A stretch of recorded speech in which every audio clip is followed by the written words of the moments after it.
let's come to the next question. This is to do with minimum support price. Forget farmers. This is a question posed to all 1,34,000 respondents. Wow. Do you think there should be MSP legally guaranteed by the government, which is what the opposition party, and in particular Rahul Gandhi of the Congress, is saying? 87% say yes, 9% say no. Now, people probably don't understand the fiscal impact of this promise and the kind of deleterious impact it can have on public finances and indebtedness. But as far as sentiment is concerned, this is a bit like one rank, one pension. Bhai chahiye, inko hona chahiye. Now, what impact it has on public finances? People do not like to apply their mind on the fiscal things as far as the army is concerned, as far as the farmers are concerned. They just feel like unki life mein problem hai, sort it out, because it's like an emotive issue for them to the core. Now, yes, it's for the TV debates, what would be the fiscal implication, how sustainable it is, how it is not sustainable, blah, blah, blah, blah. Everything is fine. But as far as the common man is concerned, they just want everybody to speak in the same tune as far as army. Rajat, how do you explain this level of support amongst non-farmers? If it was 87% of farmers saying, I'd say, yeah, that's perfectly logical. These are also non-farmers who are in that 87%. I think it's broadly the spillover effect that a farm income has. So if the farmers get more guaranteed income, the rural economy takes the wheels start spinning. No, but the respondents are not looking at that. They're looking at it from a justice milna chahiye farmers ko.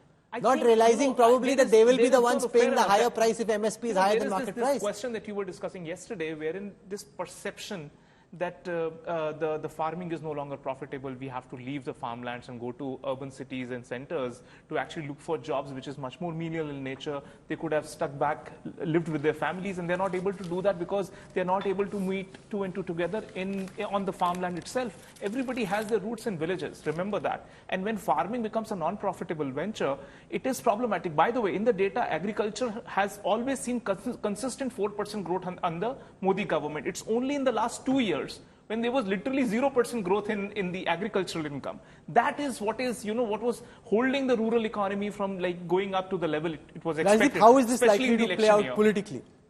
It's already playing out politically. You see, the opposition, this is part of Rahul Gandhi's attempt to reposition himself as someone who stands for those who he believes have been left out. And he sees that the marginal farmer, the poor, not necessarily that they will benefit.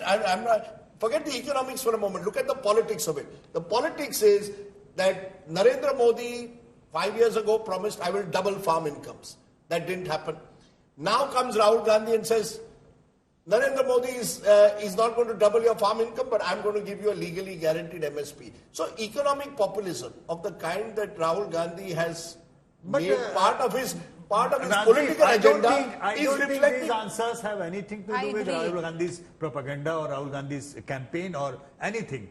I believe that people are, in general, very sympathetic towards the cause of army people and the farmers. No, but Sanjay, because 87% is way beyond the 22% of popularity of Rahul Gandhi and way beyond the 21.5% votes that the Congress has But when you come up, when 87% respondents, Sanjay Jha, say they want a legally guaranteed MSP, somebody has to do the fiscal math. You have to add up if the MSP is given in this fashion. What's the number it goes up to? Some estimates suggest it could be as much as 10 lakh crores, even if it isn't that much. And remember, the total money that was being spent was 44 lakh crores. So if therefore 10 lakh crores get spent on this, it impacts everything else. So I think people are looking at these promises more emotionally rather than doing the maths around these numbers. Rahul, I think this is a very significant data point. It tells you that somewhere, if people who are not aware of the mechanics of say an MSP pricing or in terms of Agniveer, the entire structure, it tells you that the pain of inequality is being felt across different tiers of India. Because everyone has suffered to a great extent. This is not rhetoric, by the way. The middle class today is disillusioned with Narendra Modi because the middle class is paid through its nose and not got the returns. So I think across the country, there is now not just a perception, it's also a reality. Don't please dismiss it as a perception that people have suffered. There's a greater empathy for those today who are protesting and saying, I need justice. I'll give you one data here. India Ratings, a very established research agency, pointed out that India lost nearly 12 lakh crore of GDP, 12 million people lost their jobs, and around 69 lakh small informal enterprises closed down because of demon, lousy execution of GST, and the sudden lockout. Now, these will have ramifications. They are largely psychological.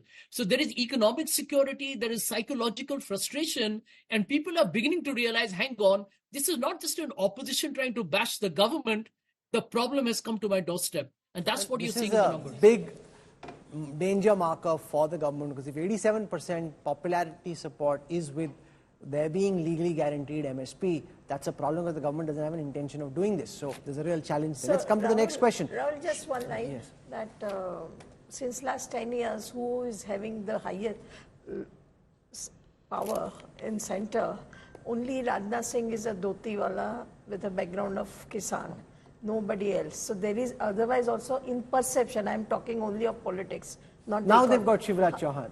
Now, but Oh, sure. very late in the day. For 10 years, there was nobody with a... So there is one kind of a public perception. It is, but let's be fair to Mr. Modi. In every speech that Mr. Modi made from 2014, he always speaks of Garib Kisan. You will remember the Kisan Samman Nidhi in 2019. It's not as if, you see, this is where perception matters more than reality. It's not as if Mr. Modi's government has been anti-farmer. You know, I think it's unfair to suggest that. What happened? I think the handling of the farmers' agitation has resulted somewhere in the feeling that this government was indifferent to the needs of the farmers, and you're seeing that in these numbers. I think that's where Mr. Modi has almost been hoisted by his own petard, because normally he's the one who controls the narrative. In this case, he's the one who's lost the narrative. One of the economic responses of this gigantic number of 87% would be increasing the PM Kisan. There is considerable thought that is going on in the BJP's economic quarters. That 6,000 was a number that is in 2018. July. It will be done. I think it will be done in the full budget that will come. It was just a small budget, that 6-month-long budget. In this budget was presented in July. You barely had a time to roll it out, etc. And I think there was no reason why they couldn't have done it in the July budget. Let's be very clear. Nothing. Pradhan Mantri Kisan Nidhi Yojana is, if you talk to the farmers, is taken as a slight. 6,000 you're giving them a year. Therefore, it they has to actually be take doubled. it as a It slight. has to be doubled it. Okay.